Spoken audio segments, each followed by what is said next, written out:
month in between my videos, but life kind of hit me hard. And here we are in my new place, my third place since I moved to Nashville a little over a year ago. I'm just trying to readjust and move forward with everything that has been going on. Let's keep it at that. I have been kind of putting a lot of things to the side and haven't really been working on music that much the past 3-4 weeks because I had some things that I needed to take care of.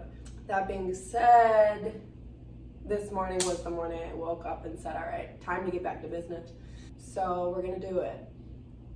I was really trying to think about what piece I could bring to the table this time that would make sense with the theme I'm kind of going for with this series. I started with this piece that I saw in a video that was the 5 hardest violin pieces to play. And I said, you know what, this will be a good challenge. I didn't have enough time and focus to carry that out. It will come. I want to ease into it, especially because I haven't been playing a lot recently. So the crazy videos will come. Not that this one is not crazy. I was always a lover of showpieces and pieces that were almost technically impossible to play. It was my thing. I love the thrill. I love the energy, and not that I didn't love, you know, the beautiful melodic, lyrical, slower movements in pieces, but that was my shit. Like, I love to go fast. I want to go fast. And I had some people over at my new place, and I was just like going through my videos, and I was like, shit, dude, like, we already went over this last time. We don't have to talk about it again, but I was kind of formulating what piece I should pick for the next chapter, the next video, and I got it. It's one that I have kept playing throughout the years because it's so fun to play, but I've only played up until like probably the halfway point. So we're gonna do the whole damn thing today, and the funny thing is, it's not even long. It's 3 minutes and 22 seconds when you play it at Hilary Hahn tempo. We'll see if I get there.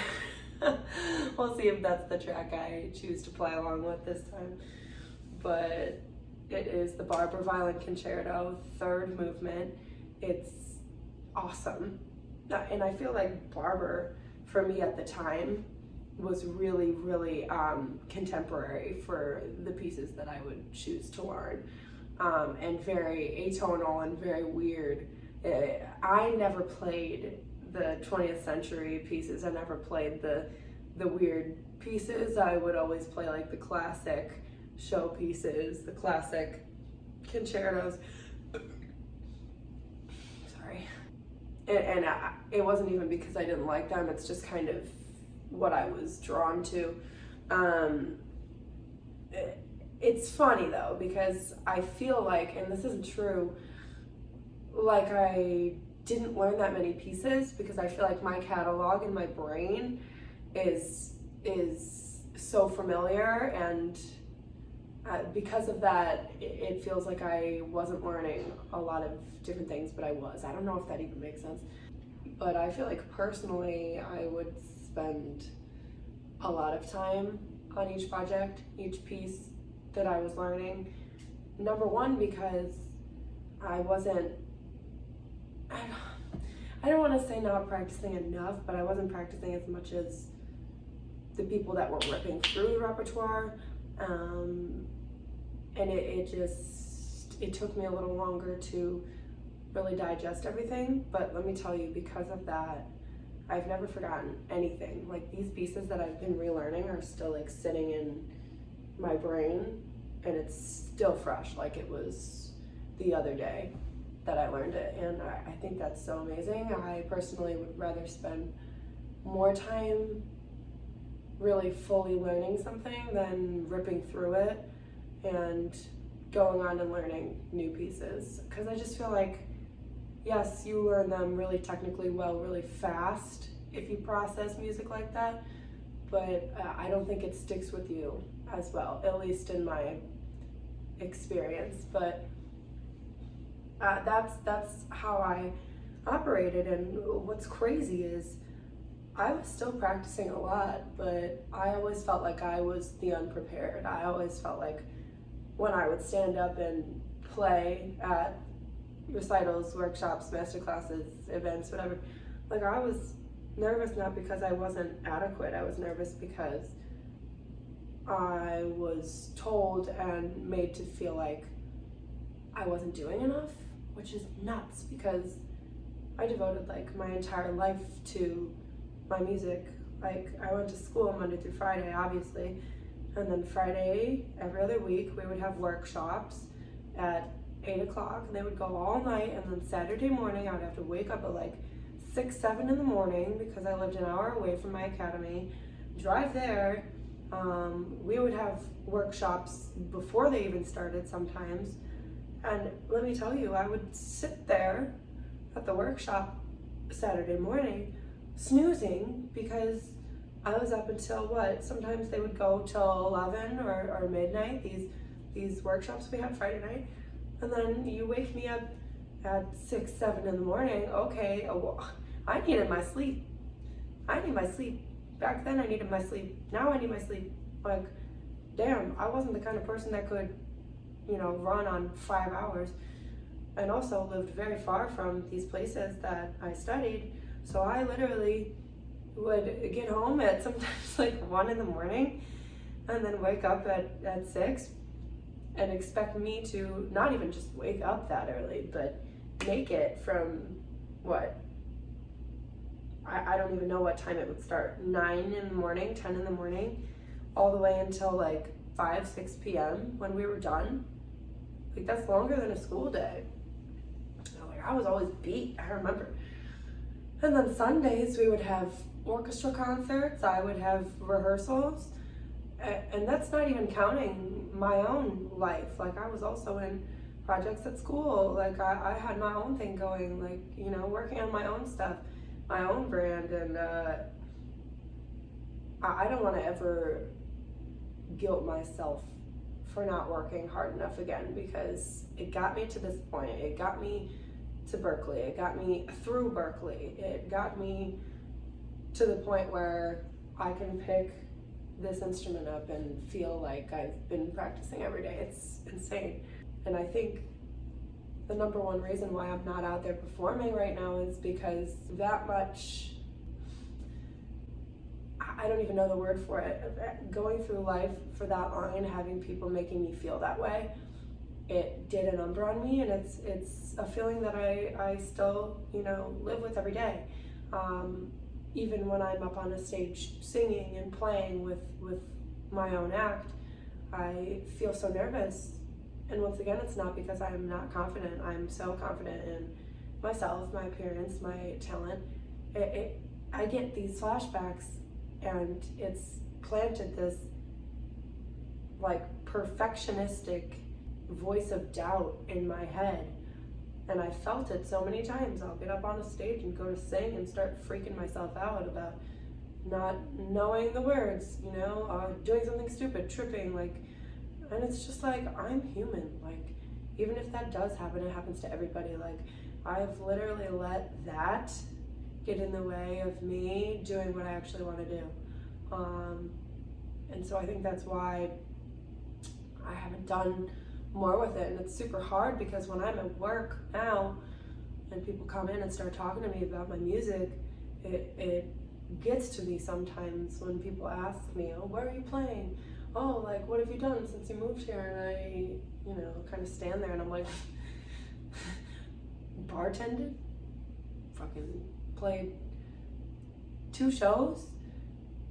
I will literally be like, yeah, I'll let you know when I get some shows, but I've played 2. And it's been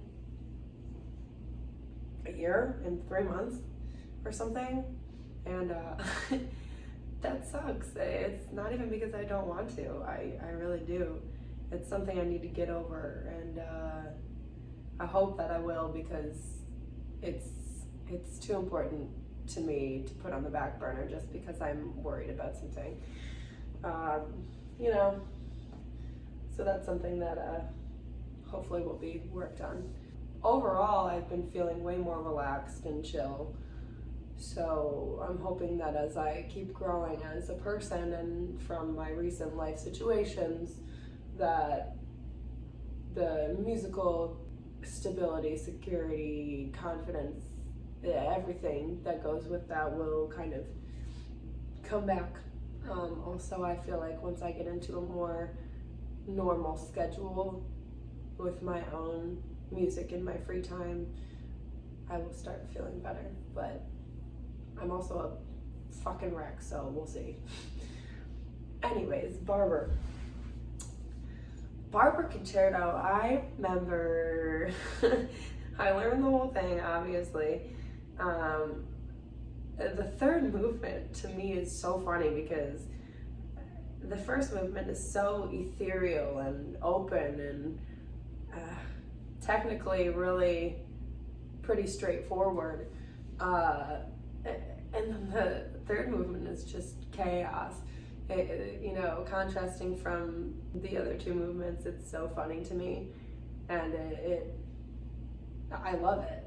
I love it, but I feel like I would never go back and really want to relearn the other two movements. But that's how I've been forever. I literally will pick the wildest movements to play, and that's kind of why I like this one. So I have it all queued up on my little iPad. My setup is much better now. It honestly kind of looks the same, but do you like my new futon? Let me know in the comments. And I have my little pink stand, my iPad. So we're gonna start from the beginning. I'm gonna start, I think I don't know if I want to do half speed because half speed is like so slow. Let me show you.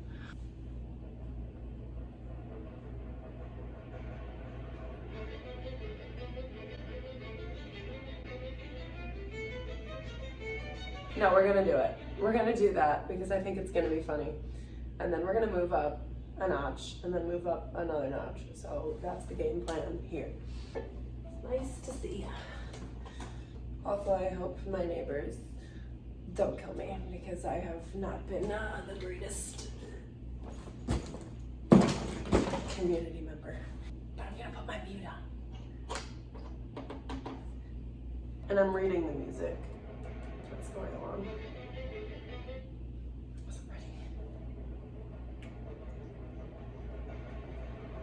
I wasn't pictures of Barber. Stop it, I was trying to cover my breasts. It's showing me. You see this? This is not what I want to see. Don't know what's coming. It's fine. Oh, I remember.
Did I get that?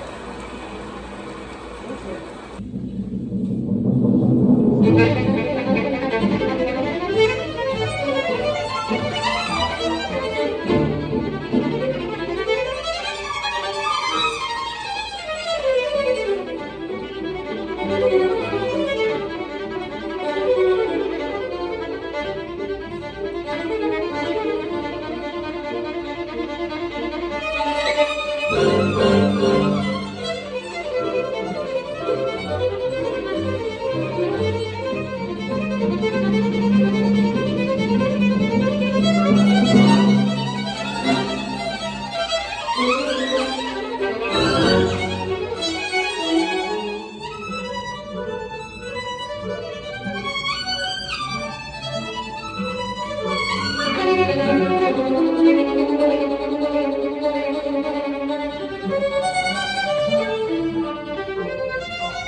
I don't know.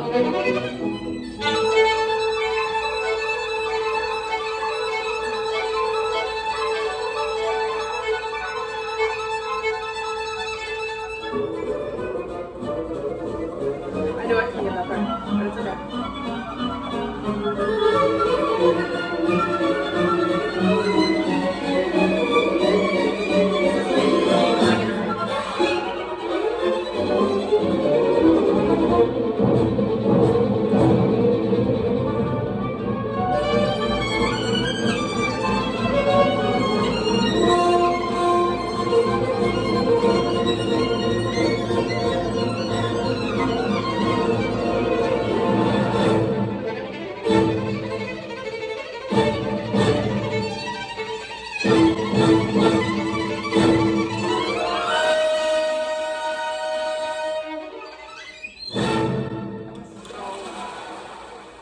That was literally so loud. I apologize to everybody who's in my existence. Wowie, so this has been a good learning lesson for me. Oh, Jesus Lord. Yeah, there's that one part, like towards the end. It's not that I can't get it, and I probably would if I wasn't in so much pain. But this is what I'm trying to address, is that like I had so much anxiety getting up on a stage and playing pieces like this, because one thing goes south, that's it. Like in the classical world, it's not like if you're up on stage with a rock band and you hit a foul note and no, it's not the same. You do that in the classical world and oh well, she sucked. Like it's ridiculous. I'm not sure why the standard is that high, but it does a number on your confidence and it does a number on just everything. So this has been great. Like, oh my God. Even when I have a video with a piece all the way through, there's always something that I can pick at, always. So like, instead of focusing on that, I'll be like, I can't even believe I can play the parts that I can play. Like, that shit is difficult. So it's time to give ourselves credit for things that we do well. I'm really glad that I came out of my hole to film this video, because I've been having an interesting time in life. But I hope that everybody is enjoying this journey with me, and it's not over. That's all I'm gonna say.